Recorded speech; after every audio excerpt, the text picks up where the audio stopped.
Le coût d'utilisation de l'automobile, il est sous contrainte et c'est un vrai sujet de fond, sujet de notre conférence de ce matin, jeudi 4 octobre. Elle s'est tenue sur le mondial de l'automobile.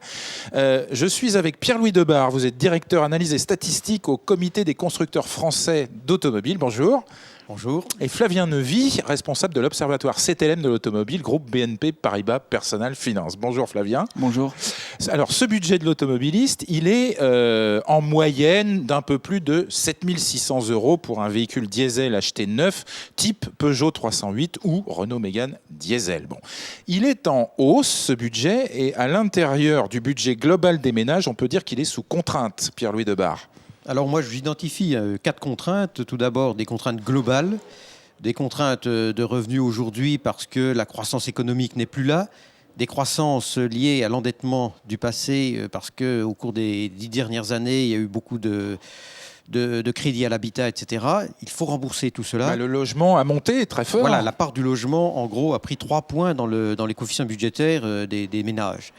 Donc tout ça, ça pèse sur le deuxième poste de consommation des ménages, qui est le poste automobile. Ça le contraint. Alors, autre dépense... Enfin, si on enlève l'alimentaire, évidemment. Bon. Bien sûr. Autre élément qui progresse, ce sont tous les produits à forte technologie, télécom, téléphone portable, écran plat, etc. Ça aussi, la part s'est appréciée dans le budget. Voilà, alors là-dessus, Flavien Neuvy, vous avez fait un calcul. Le poste télécommunication, c'est-à-dire le téléphone mobile, l'Internet, la télé connectée, ça coûte aussi cher qu'un crédit, qu'une mensualité de crédit automobile ? Si vous prenez une famille de 4 personnes, aujourd'hui on sait que tout le monde a un téléphone portable, y compris les enfants à partir de 10 ans. Donc vous pouvez vous retrouver avec 4 téléphones portables à la maison, avec un budget moyen de 40 ou 50 € par téléphone portable. Vous arrivez vite à 200 € par mois. Ça fait des enfants qui tchatchent beaucoup quand même. Qui tchatchent beaucoup, qui s'envoient des SMS, et 200 € par mois, c'est une mensualité de voiture. Ça veut dire qu'aujourd'hui, en moyenne, vous pouvez avoir des familles qui vont payer une voiture de plus qu'il y a 10 ans. Alors la différence entre le financement, le crédit d'une voiture et le téléphone portable, c'est que le crédit de la voiture, il va se terminer un jour. Le téléphone portable, lui, il ne s'arrête jamais. C'est tous les mois que les familles vont payer cela. Et donc, c'est vrai qu'on a eu ces dernières années une augmentation des dépenses contraintes, comme ça vient d'être dit. Le logement. Voilà, des revenus qui ont peu augmenté. Et en plus de tout cela, facteur aggravant, j'ai envie de dire, de nouvelles dépenses qui sont venues se glisser dans le budget des ménages. Et tout ça, évidemment, a réduit les marges de manœuvre financières des ménages qui ont moins d'argent pour leurs dépenses automobiles. Alors, s'ajoute à cela le fait que dans ce budget de l'automobiliste, il y a des postes qui ont fortement monté, donc le carburant, Pierre-Louis Debar, et l'entretien. Alors pour le carburant, ça fait déjà plusieurs années que le carburant augmente beaucoup.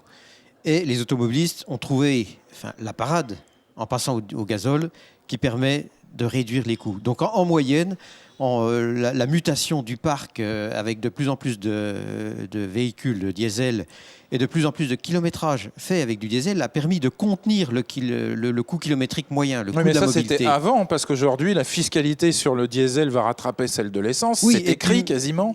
Et même, on atteint une part des kilométrages maintenant faits en diesel extrêmement élevée et ne reste plus que des kilométrages qui sont pertinents en essence, parce que ce sont des gens qui font des faibles kilométrages annuellement et eux, le diesel ne se justifie pas. On atteint une espèce de limite à cette solution pour contenir le coût kilométrique.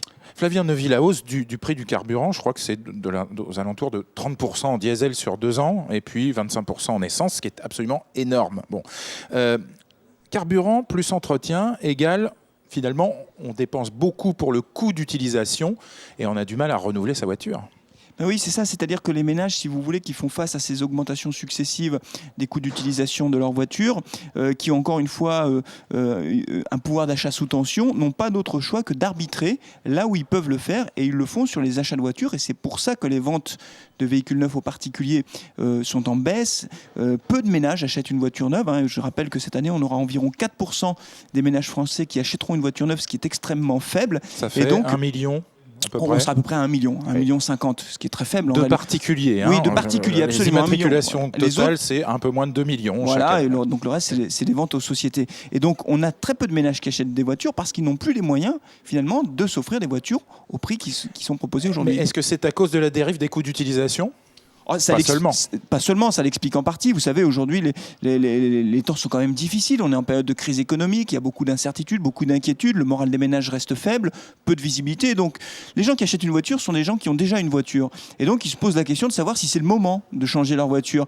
Et on constate en ce moment que ceux qui ont une voiture ont plutôt tendance à se dire je vais peut-être la garder 6 mois ou 1 an de plus, et puis on changera la voiture l'année prochaine. On verra un peu plus tard. Alors, comment faire pour accélérer le renouvellement du parc ? Parce qu'une voiture neuve, aujourd'hui, ça consomme moins, c'est plus frugal en entretien et en réparation carrosserie, donc c'est une bonne solution.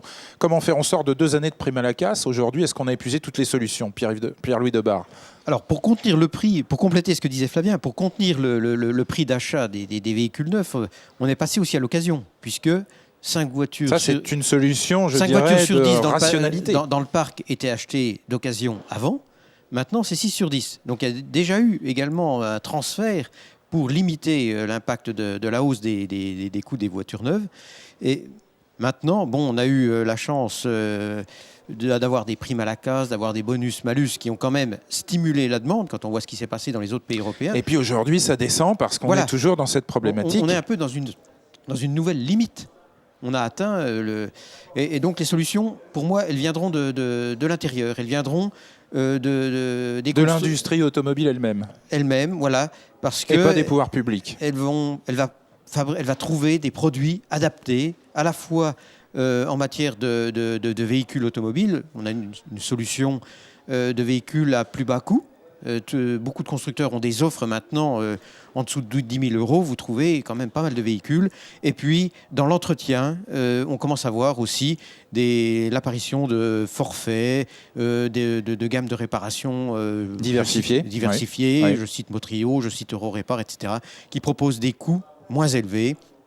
Et on pense, pourquoi pas, à la pièce de réemploi, etc. Toujours pour arriver à satisfaire l'automobiliste qui est très contraint sous l'angle budgétaire. Flavien Neuvy, vous aviez évoqué dès 2006 ou 2007, je crois, le phénomène Logan. Donc ça, c'est une vraie réponse. Redonner du pouvoir d'achat, moindre coût d'acquisition avec un véhicule fiable et peu cher. Oui, très clairement, si on veut faire repartir les ventes de voitures neuves en France et en Europe, il n'y a pas de 36 solutions. Il faut donner envie à ceux qui ont des voitures âgées, de plus de 10 ans ou plus de 15 ans, leur donner envie de changer de voiture. Et ils le feront que s'ils y ont un intérêt. Et pour y avoir un intérêt, alors évidemment, ça va jouer sur les coûts d'utilisation, puisqu'on parle des coûts d'utilisation qui sont très élevés. Si vous roulez dans une voiture neuve, vous avez quand même des coûts d'utilisation qui sont moins élevés, que ce soit en termes de consommation de carburant ou en frais d'entretien. Donc c'est une piste, mais il faut que les automobilistes puissent s'acheter les voitures qui sont disponibles. Oui, parce que le coût d'acquisition, c'est quand même la moitié du budget total. Absolument, et c'est très élevé. Et donc, un des enjeux principaux pour les constructeurs, c'est de proposer des voitures en phase avec les capacités financières des automobilistes. Alors effectivement, vous le disiez... Dacia répond à ça, et c'est pour ça que ça marche bien, alors qu'au départ, il n'y avait quand même pas beaucoup de monde pour y croire. En tout cas dans les pays développés, dans les pays matures. Mais pour toutes les autres marques et toutes les autres gammes de véhicules, on met de côté le segment premium qui est moins lié à notre problématique du jour, mais Renault, Peugeot, Citroën, Ford, Opel, Fiat.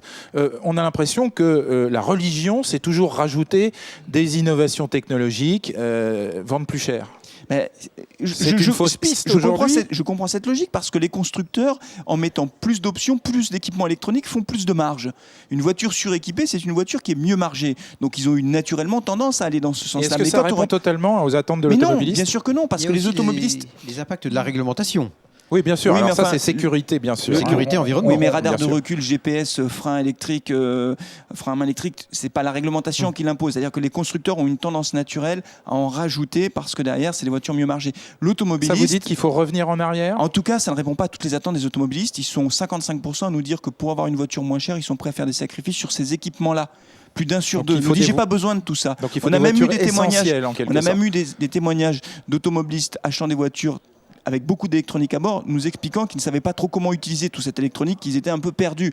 On marche un peu sur la tête. Quand vous voyez aujourd'hui une citadine, je ne cite pas de marque, mais quand vous voyez une citadine qui sort aux alentours de 20 000 euros, bien équipée en diesel, je veux dire, c'est considérable en termes de prix. Aujourd'hui, les Français ont du mal, pas tous, mais il y en a quand même qui ont du mal à faire face à leurs dépenses contraintes, leur loyer, etc. Et leur demander de sortir 20 000 euros pour s'acheter une voiture neuve, c'est quasiment mission impossible.